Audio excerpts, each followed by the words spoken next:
psicología de la investigación criminal. La meta de una investigación criminal es proporcionar una reconstrucción consistente con todos los hechos conocidos y con las suposiciones que se hayan establecido. La virtud de la explicación lograda sobre un hecho criminal debe ser la economía y la elegancia. El principio de parsimonia nos dice que es preferible una explicación simple que dé cuenta de lo sucedido en una escena del crimen a una compleja. La psicología de la investigación criminal forma parte de la psicología forense. La psicología forense posee una mirada más amplia y se ocupa de cualquier aplicación que la psicología pueda prestar a la justicia, ya sea en procedimientos civiles o penales.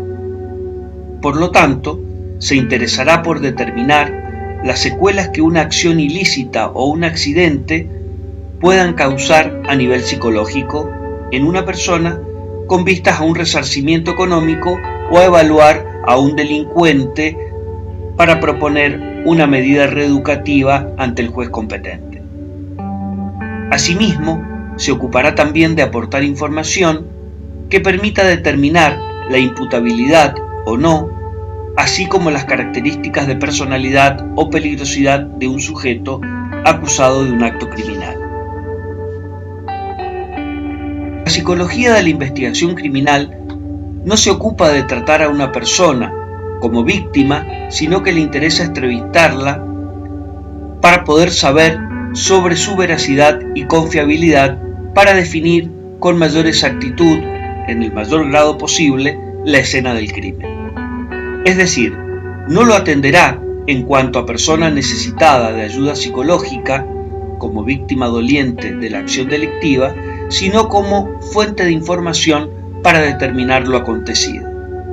En una palabra, la investigación criminal presta sus servicios para auxiliar a la justicia con el fin de esclarecer las circunstancias que permitan comprender en su totalidad el hecho criminal y lograr que el culpable del delito sea apresado, juzgado y condenado del modo en que prescribe la ley.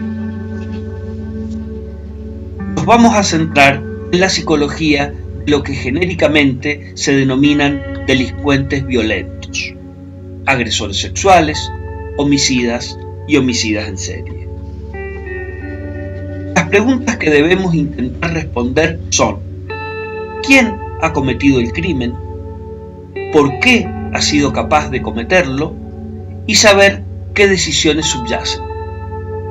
La búsqueda de respuestas y explicaciones integradas a las preguntas anteriores por parte de las diversas ciencias que conforman la criminología se denomina consiliencia. Desde el punto de vista de la investigación criminal, los homicidas buscan con frecuencia el contacto con la sociedad para explicar su visión del mundo y anunciar sus intenciones. Los criminales se amoldan a la cultura de su época. Jack el Destripador escribía en un muro de la calle y el Una Bomber enviaba cartas. Hoy se utilizan celulares e internet. De todos modos, el cuerpo de la víctima y la escena del crimen son la fuente principal que nos informa acerca del mensaje que el asesino quiere dejar. Edmund Locard, discípulo del gran pionero de la criminología francesa, Alexandre Lacassagne, enunció en su manual de técnica policial de 1923 la célebre ley de la transferencia, la cual dice: nadie puede cometer un crimen con la intensidad que esa acción requiere sin dejar los numerosos signos de su presencia. El delincuente, por una parte, dejará indicios de su actividad en la escena del crimen y por otra, inversamente, se llevará en su cuerpo o en su ropa los indicios de dónde ha estado o de lo que ha hecho. Del mismo modo que existe una transferencia de material entre ambos, asimismo se produce una transferencia psicológica, es decir, que nos encontráramos ante rastros psicológicos o de comportamiento. ¿Qué es un rastro de comportamiento? es toda acción realizada por el asesino que se concreta en un modo particular y determinado de preparar y ejecutar el crimen. Esto es el objeto de estudio de los perfiladores, las huellas o rastros de comportamiento. A partir de este principio esencial, podemos deducir la meta prioritaria del perfil criminológico, que consiste en inferir las características del posible autor o autores del hecho, mediante el estudio de la escena del crimen. Estas características comprenden la personalidad, el estilo de vida y las cualidades demográficas del perfilado. Constituyen objetivos de esta tarea minimizar el tiempo y energía empleados en la investigación para precisar el lugar donde buscar al sospechoso, mejorando, entre otras cosas, los sistemas interrogatorios. La metodología estructurada que se utiliza para realizar los perfiles criminológicos incluyen la escena del crimen, el modus operandi, la firma del delincuente, el perfil geográfico y la víctima. La escena del crimen es todo aquello que el perfilador puede observar en relación con las huellas del comportamiento.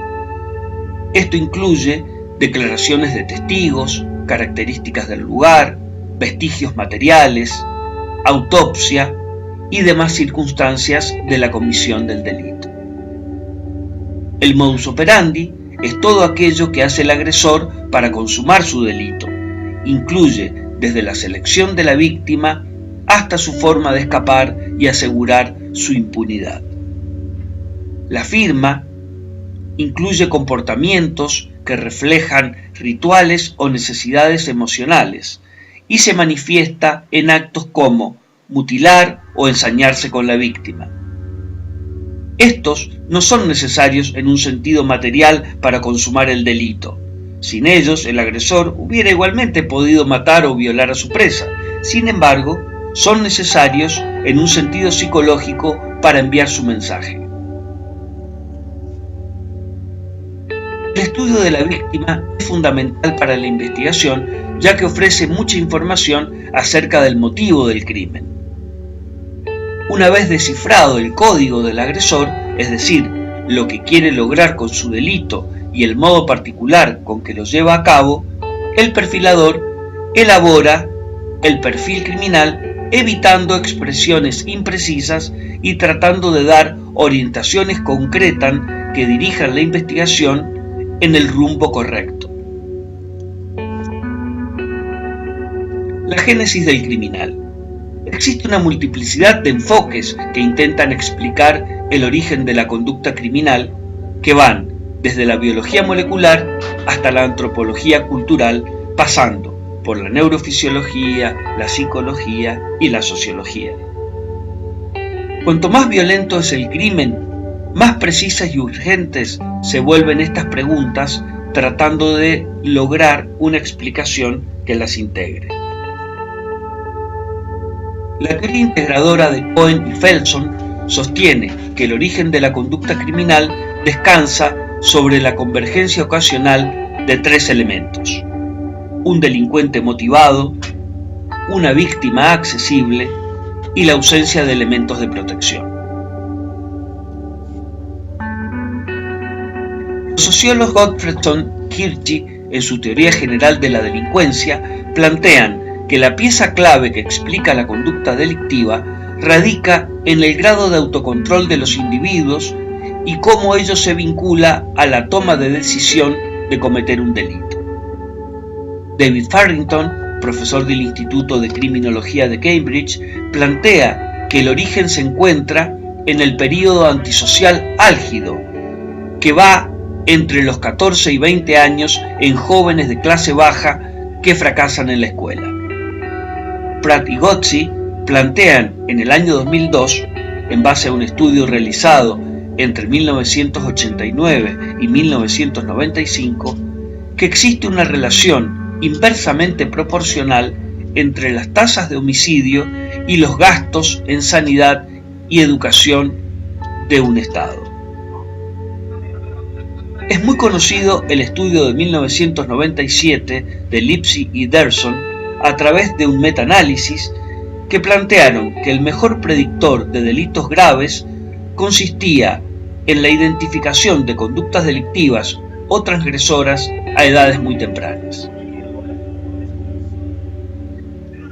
No existe una relación causal directa entre algún gen y un comportamiento antisocial, pero es evidente que los genes codifican proteínas que dirigen en buena parte el diseño de nuestro sistema nervioso y endocrino, que constituyen nuestro organismo y influyen en cómo responde un individuo en cuanto a su sensibilidad e intensidad a los estímulos ambientales. Esto es lo que definimos o conocemos como temperamento. No se pone en duda que ese organismo se desarrolla en un entorno de múltiples y complejas influencias familiares, sociales, culturales, donde influyen sus experiencias de aprendizaje y cómo interactúan, a su vez determinándose recíprocamente con las variables biológicas. Existe un estudio muy interesante realizado en la década del 80 en Dinamarca por Sarnoff y Mednick que muestra que los hijos de padres biológicos delincuentes tienen un porcentaje mayor de hijos delincuentes que padres biológicos no delincuentes. Pero cuando estos son criados por padres no delincuentes, la tasa de futuros delincuentes disminuye a un porcentaje del 10% menos que cuando son criados por los mismos padres delincuentes. Otro concepto muy importante en este tema es la hipótesis del círculo de Cantor, desarrollada por David Cantor junto a sus colaboradores en Inglaterra, quienes parten de una hipótesis que plantea que los lugares de los crímenes están relacionados con el domicilio del criminal o con algún lugar importante para éste. Este autor pudo observar que en los estudios realizados entre el 50 y 75% de los violadores vivía en un área que podía ser definida por un círculo cuyo diámetro uniera los dos lugares más alejados donde había atacado. Cantor llega a la conclusión referida anteriormente como consecuencia del análisis de 45 casos de agresores sexuales, del cual surge que 39 de ellos estaban domiciliados dentro de ese círculo. El criminal parte desde su domicilio desplazándose de forma radial hasta los lugares en los que cometerá sus crímenes, regresando luego a la seguridad de su hogar, denominando a este tipo de agresores como merodeadores.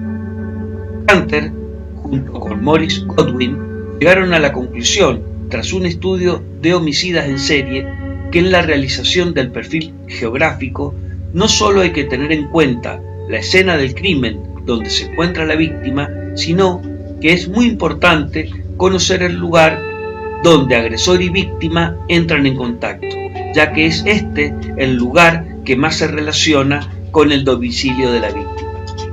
Para ello, es necesario conocer los pasos de la víctima, saber dónde fue vista por última vez, cómo y por qué llegó hasta allí.